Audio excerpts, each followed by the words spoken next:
Posterior Column Medial Lemniscus Pathway, PCML, also known as the Dorsal Column Medial Lemniscus Pathway, DCML, is a sensory pathway of the central nervous system that conveys localized sensations of fine touch, vibration, two-point discrimination, and proprioception, position sense, from the skin and joints. It transmits information from the body to the postcentral gyrus of the cerebral cortex. There are 3 neurons involved in the pathway: first-order neurons, second-order neurons, and third-order neurons. The first-order neurons reside in dorsal root ganglia and send their axons through the gracile fasciculus and cuneate fasciculus. The first-order axons make contact with second-order neurons at the gracile and cuneate nuclei in the lower medulla. The second-order neurons send their axons to the thalamus. The third-order neurons arise from thalamus to the postcentral gyrus. The posterior column is composed of gracile fasciculus and cuneate fasciculus.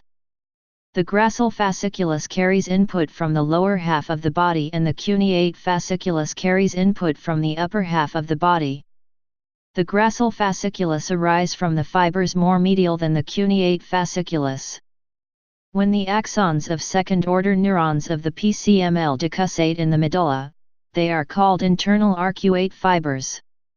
The crossings of the internal arcuate fibers form the medial lemniscus. The name comes from the 2 structures that the sensation travels up: the posterior, or dorsal, column of the spinal cord, and the medial lemniscus in the brainstem. The PCML pathway is composed of rapidly conducting, large, myelinated fibers.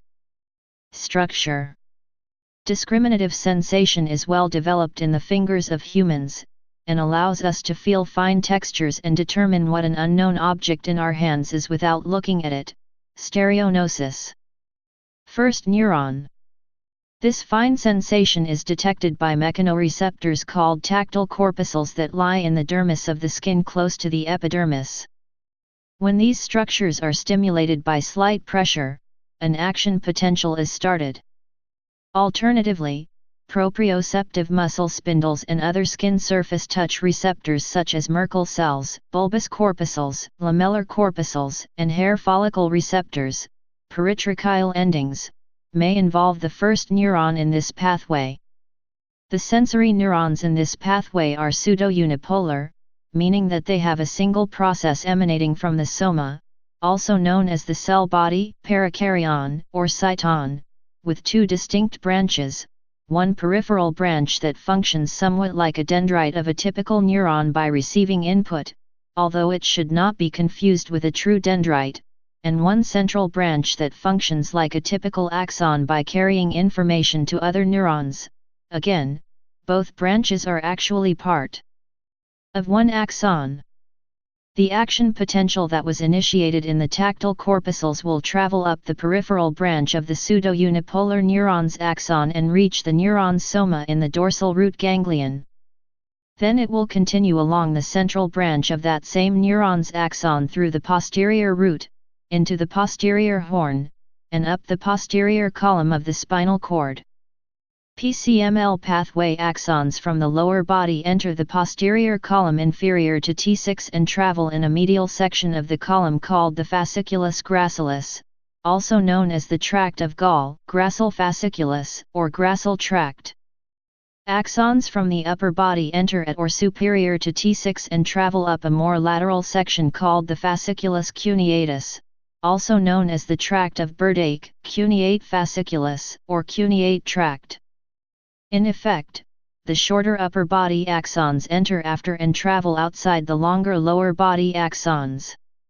At the level of the closed medulla oblongata, lower body axons synapse with neurons in the gracile nucleus, nucleus gracilis, and upper body axons synapse with neurons in the cuneate nucleus, nucleus cuneatus. Second neuron. The secondary neurons, that start in the nuclei, cross over to the other side of the medulla, as internal arcuate fibers, to form the medial lemniscus. This crossing over is commonly referred to as the sensory decussation. At the medulla, the medial lemniscus is orientated perpendicular to the way the fibers traveled in the posterior columns. For example, in the columns, lower limb is medial, upper limb is more lateral. At the medial lemniscus, axons from the leg are more ventral, and axons from the arm are more dorsal.